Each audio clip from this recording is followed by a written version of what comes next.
Et qui sont ces gens qu'on appelle les Israélites?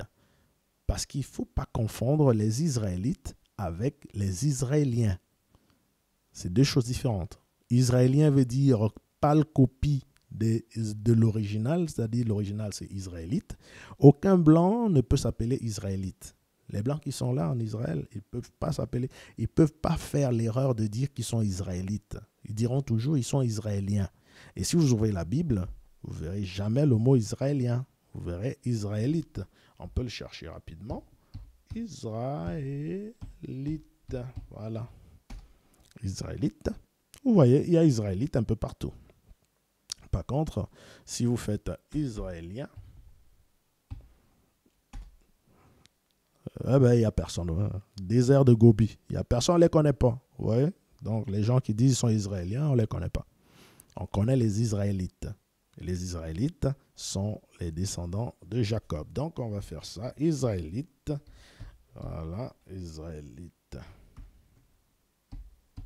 Jacob.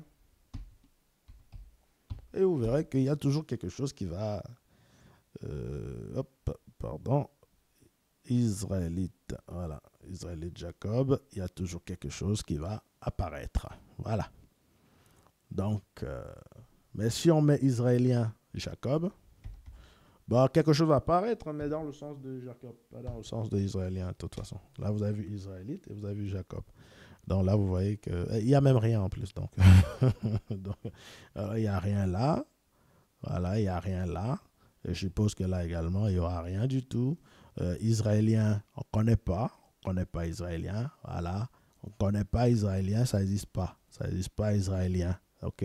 Alors, si je mets Israélite encore une fois de plus, voilà. Voilà, Israélite. Celui-là, il ne connaît pas, c'est pas grave.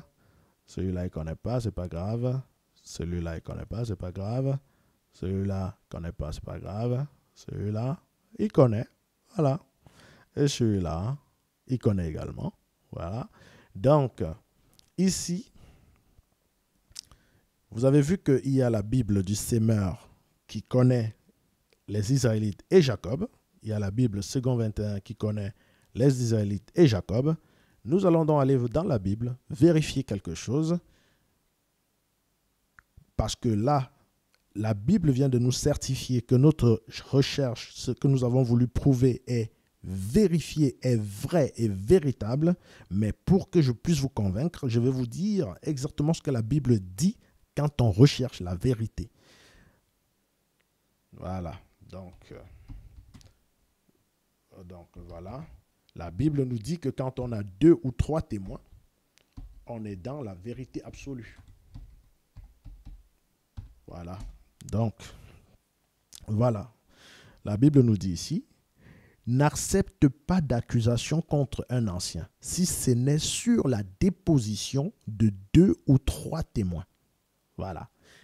Ça veut dire, ici, on a encore Matthieu qui dit, mais s'il ne t'écoute pas, quand je vous dis que les Israéliens, c'est des faux, que les Israélites sont les vrais, et que je fais une recherche avec Israélite et Jacob, j'obtiens 2 résultats, et que je fais la recherche avec Israélien et Jacob, j'obtiens aucun résultat, alors certains qui veulent dire oui, mais dans d'autres Bibles, il n'y avait pas aussi cette concordance, la Bible va donc nous donner la réponse concernant la recherche. Est-ce que ce que j'ai voulu démontrer est approuvé, est vérifié, est vrai ou pas? C'est ce que nous allons voir ici avec Matthieu, par exemple, qui dit, mais s'il ne t'écoute pas, prends avec toi une ou 2 personnes afin que toute l'affaire se règle sur la déclaration de 2 ou 3 témoins. 2 ou 3 témoins. Voilà. Donc, je vais revenir en arrière. Quand on a fait la recherche Israélite et Jacob, la Bible second était notre premier témoin. La Bible du Semeur était notre deuxième témoin. Sur la déclaration de 2 ou 3 témoins, l'affaire a été close. Les Israélites sont avec Jacob, mais les Israéliens n'existent pas. Voilà.